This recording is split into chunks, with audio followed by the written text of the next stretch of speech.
Doctor Bhimrao Ambedkar या doctor Rajendra Prasad या 277 लोगों को कहा जाता है कि इन्होंने संविधान बनाया, इन्होंने भी नहीं बनाया। यह 1860 में उसी लॉर्ड मैकाले ने बनाया था। ये वही संविधान है, वही आईपीसी है, वही इंडियन पिनल कोड है और आज भी चल रहा है। आप उसमें उठाकर पढ़ो कंपनी एक्ट 1860, इसका क्या मतलब है? 1860 में कंपनी एक्ट तैयार किया गया था, उसमें सन पड़े हुए हैं। आप मुझे 1947 के बाद के एक्ट दिखाओ कितने हैं।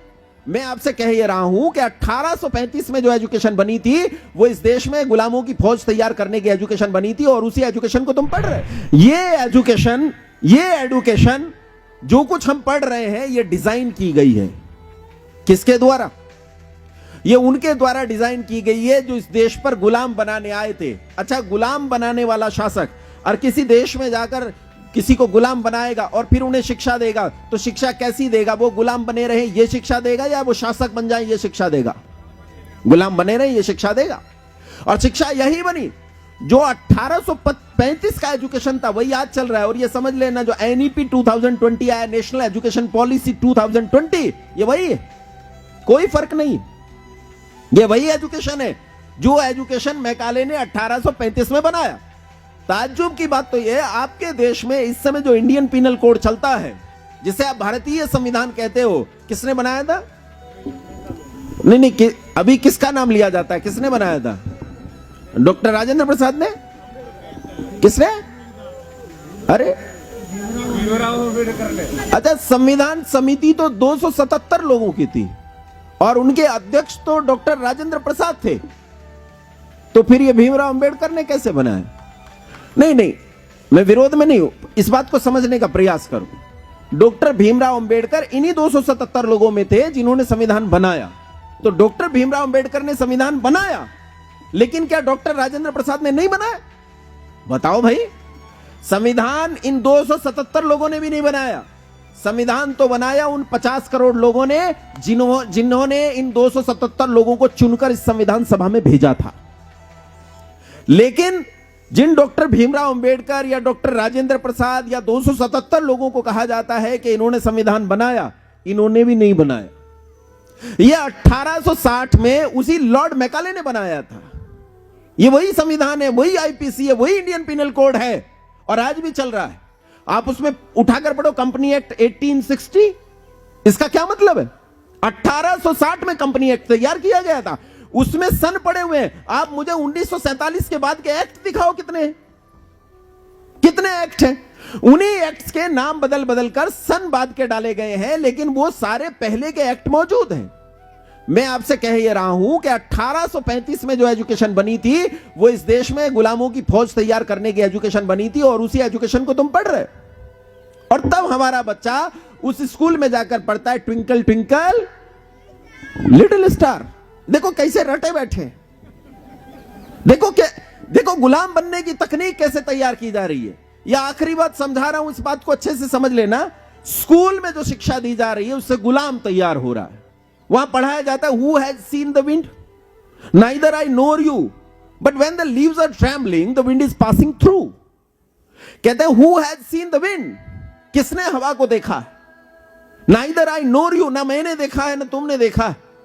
पर कहते हैं पर when the leaves are trembling, जब पत्तियां खड़खड़ाती हैं, हिलती हैं, the wind is passing through, तो हवा उनके बीच में से गुजर रही है।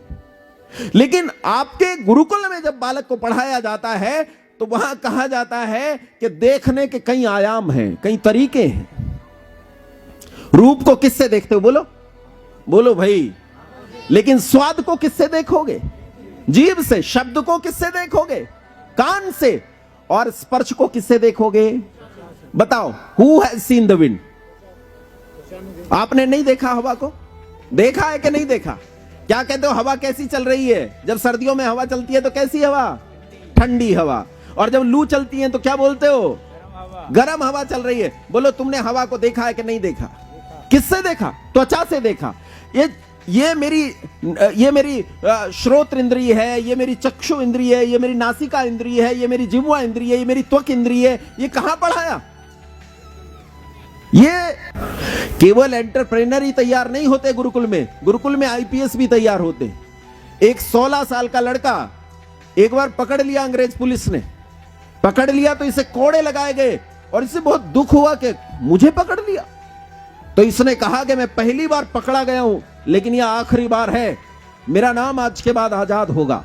जब तक जीऊंगा अंग्रेज सरकार की पुलिस मेरे शरीर को हाथ नहीं लगा पाएगी। आजाद जीऊंगा, आजाद मरूंगा। लोग इसे पंडित चंद्रशेखर आजाद के नाम से जानते हैं। बोलो जानते हैं कि नहीं जानते? बोलो गुरुकुल आईपीएस तैयार करता है कि नहीं करता? चंद्रशेखर आजाद बहुत कुछ नहीं पढ़े, लेकिन थोड़ा पढ़े, पर जितना पढ़े गुरुकुल में पढ़े। कहां पढ़े थे? गुरुकुल में पढ़े थे चंद्रशेखर आजाद, किसी स्कूल में नहीं पढ़े चंद्रशेखर आजाद। चंद्रशेखर आजाद जैसा आईपीएस तैयार करने की योग्यता है, इतने बड़े बड़े एंटरप्रेन्योर तैयार करने की योग्यता है। और पंडित युधिष्ठिर मीमांसक लिखते हैं ऋषि दयानंद के संबंध में, उस काल में जब इस देश की आबादी मुश्किल से 8-10 करोड़ लोग रही होगी, 8-10 करोड़ में 50 लाख लोग तो सीधे सीधे ऋषि दयानंद से प्रभावित थे। सीधे सीधे, इनडायरेक्ट कितने प्रभावित होंगे उसकी तो कथा क्या। और जिस समय ऋषि दयानंद इस देश में अपने प्रवचनों से आग उगल रहे थे, उस समय पश्चिम के अखबार थर्राए हुए कांप रहे थे। आज भी पश्चिम के अखबारों की प्रतियां मौजूद हैं जो लिखती हैं कि पूरब में एक ऐसी अग्नि जल रही है, यदि इस अग्नि को जल्दी ही नहीं बुझाया गया तो यह समूचे ईसाइयत को जलाकर खाक कर देगी। गुरुकुल यह पैदा करता है। मैं ये नहीं कह रहा हूं कि गुरुकुल में जितने जाते हैं वो सब दयानंद बनते हैं, सब शेखर बनते हैं, सब रामदेव बन जाते हैं, सब ये नहीं कह रहा हूं। लेकिन ये जरूर कह रहा हूं कि गुरुकुल में जाने पर उनके ये बनने की संभावनाएं प्रबल हैं। तुम्हारे स्कूलों में उनके ये बनने की संभावनाएं बहुत दुर्बल हैं, बहुत कम है, क्षीण है। इसलिए आप प्रयास करो कि अपने बच्चों को गुरुकुलों में भेजो।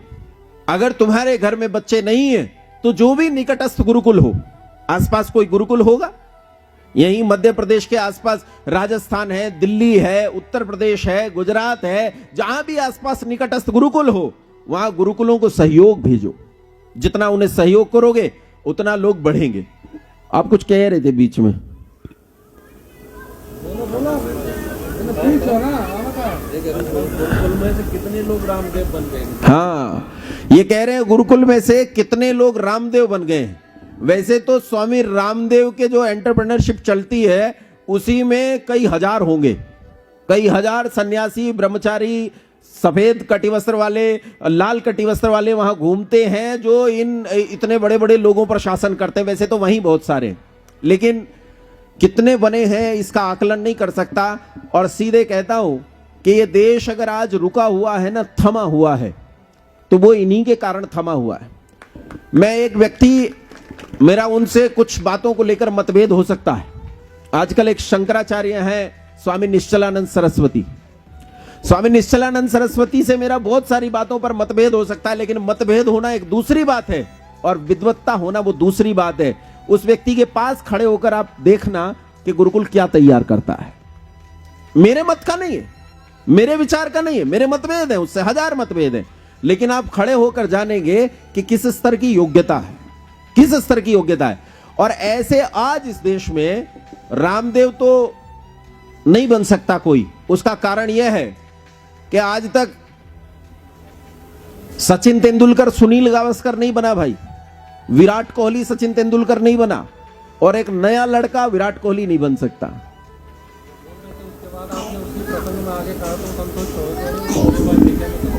हाँ, मैं कह ये रहा हूं कि वो नहीं बन पाए, स्वामी रामदेव या दयानंद कोई नहीं बन पाया, लेकिन वो अलग बनेंगे, उनका अलग व्यक्तित्व है। और बल्कि गुरुकुल आपको यही सिखाता है। वो आचार्य प्रशांत से ये कभी नहीं कहता कि तू आचार्य सत्यजीत बन, ये कभी नहीं कहता कि तू दयानंद बन, तू श्रद्धानंद बन, तू लेखराम बन। गुरुकुल आपको यही सिखाता है, तेरी अलग एंटिटी है, तेरा अलग अस्तित्व है, तू प्रशांत है, तू प्रशांत बन। वो प्रशांत को प्रशांत बनना सिखाता है, योगेश को योगेश बनना सिखाता है। वो कहता है इस योगेश में विलक्षणता पैदा कर, इस प्रशांत में विलक्षणता पैदा कर। ये विलक्षणता पैदा होगी तो निश्चित रूप से संसार का कल्याण होगा। इसलिए बंधुओं, माताओं, भ्राताओं, काकाओं, भाइयों, आप सबसे ये जरूर प्रार्थना करूंगा, आग्रह करूंगा कि एक इकन्नी की सहायता ना करो, लेकिन अपने बच्चे गुरुकुल में पढ़ाओ, गुरुकुल में पढ़ाओ। और आजकल तो मैं आपको बताऊं, आजकल तो ऐसा नहीं है।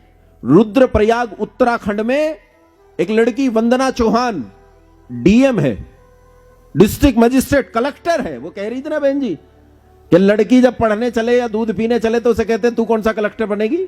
वो तो बन गई, वो तो बन गई। कहां पढ़ी है? चोटीपुरा गुरुकुल में पढ़ी है और 12वीं रैंक के साथ उसने आईएएस की परीक्षा पास की है, 12वीं रैंक के साथ। और सुनो, उसी का भाई वो भी गुरुकुल में पढ़ा, उसने 225वीं रैंक के साथ, लड़का है, पीछे रह गया। लड़के देर में मैच्योर होते हैं भाई, लड़की जल्दी मैच्योर हो जाती है, ये स्वाभाविक प्रकृति का नियम है, लड़कियां मैच्योर जल्दी होती हैं। वो 200वीं रैंक के साथ आईएएस की परीक्षा पास की और ऐसे आईएएस पीसीएस अब गुरुकुलों से कतार लगाकर निकल रहे हैं। हमने कभी इस तरफ सोचा ही नहीं था, अब सोच रहे हैं तो निकल रहे हैं। तो इसलिए मैं ये कहता हूं, एक ही कन्नी का सहयोग करो या ना करो, वो तो हम कर लेंगे, हमें भीख मांगनी बहुत बढ़िया आती है। तुम में से ही हूं मैं, समझ रहे हो, वैसे भी तुम में से ही हूं वैसे भी तो मेरे तो पूर्वज भीख मांगते चले आए, और पूर्वजों का इतिहास रहा है भैया भीख मांगने का। कहानी यहां से शुरू होती है कि एक गांव में एक भूखा गरीब ब्राह्मण रहता था। जब राजा ने उसे 200 गांव जमींदारे में दान में दे दिए, फिर भी भूखा और गरीब, क्योंकि वो अपने पास रखता नहीं था। गरीब क्यों हो जाता था? क्योंकि अपने पास, सच्चे ब्राह्मण की बात कर रहा हूं। अब वो दूसरे वाले भी जो पेट भर रहे हैं उनकी भी बात कर रहा हूं। और वो बहन जी वाली बात ठीक है, चिढ़ो तो चिढ़ जाओ, चिढ़ो तो चिढ़ जाओ, लेकिन सच बात यह है तो उसकी चिंता ना करो। मांगना हमें बहुत बढ़िया आता है भाई। 1,96,08,53,123 साल से मांग रहे हैं, इससे बड़ा अनुभव है किसी पे? तो मांगने की चिंता नहीं है, लेकिन तुम अपना विचार बदलो कि तुम्हारी शिक्षा कहां है, कहां स्थापित है और कैसे तुम उस शिक्षा को साधन बनाकर विद्या तक पहुंच सकते हो। बहुत धन्यवाद, सभी को प्रणाम।